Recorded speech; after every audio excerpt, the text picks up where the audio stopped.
నమస్కారం NS news కి స్వాగతం. నా పేరు ఉషా. ముందుగా ముఖ్యాంశాలు. కూకట్పల్లి సిద్ధార్థ డిగ్రీ మరియు పీజీ కళాశాలలో డ్రగ్స్ పై అవగాహన కార్యక్రమాన్ని ఎక్సైజ్ శాఖ ఆధ్వర్యంలో నిర్వహించారు.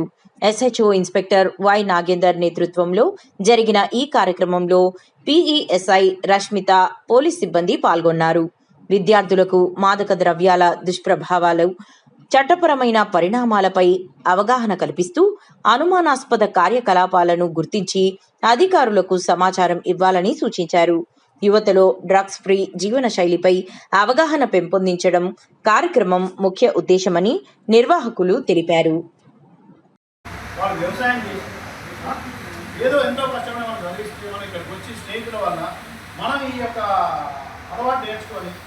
మనం ఈ ఖరాబ్ అయిపోయి సమాజానికి ఏమి మెసేజ్ ఇవ్వాలనుకుంటాం.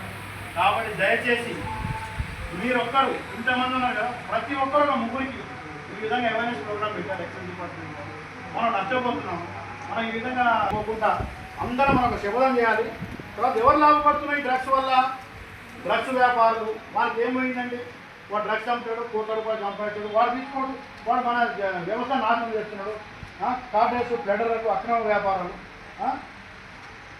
మన ఎవరు రియల్ ఎగ్జాంపుల్ అంటే నేను నా ఉద్యోగం, కుటుంబం, స్నేహితులన్నీ కోల్పోయాను. ఇప్పుడు రీహాబిలిటేషన్ సెంటర్లో ఉంటాను. అంటే ఎవరైతే అలవాటు అవుతారో రీహాబిలిటేషన్ సెంటర్లు కూడా చాలా ఏర్పడ్డాయి. అంటే నా కొడుకు ఒక ఇంజనీర్ అయితే, ఒక డాక్టర్ అయితే, నా కొడుకు ఒక మేధావి అయితే, ఒక ఐపీఎస్ అయితే, ఒక ఐఏఎస్ అయితే, ఇన్స్పెక్టర్ అవుతాడు అనే ఆలోచన ఉండే. అవన్నింటినీ మనం నెరవేర్చాలంటే మనము కూడా పిల్లల నిశ్చయంతో మనము ఎవరికైనా తెలిసినా కానీ ఈ యొక్క డ్రగ్స్ ఇమ్మీడియట్గా కాల్ చేయాలి. మీ సిమ్టమ్స్, నేను చెప్పిన సిమ్టమ్స్ ఎవరికైతే మీ పక్క ఫ్రెండ్స్కో వాళ్ళకు అయిపడాయి అనుకోండి, ఇమ్మీడియట్గా వాళ్ళు చేసుకొని తీసుకెళ్తాం, 50% అతనికి సరైన శిక్షణ ఇస్తాం. అతను మన దాదాపు డ్రగ్స్ బారిన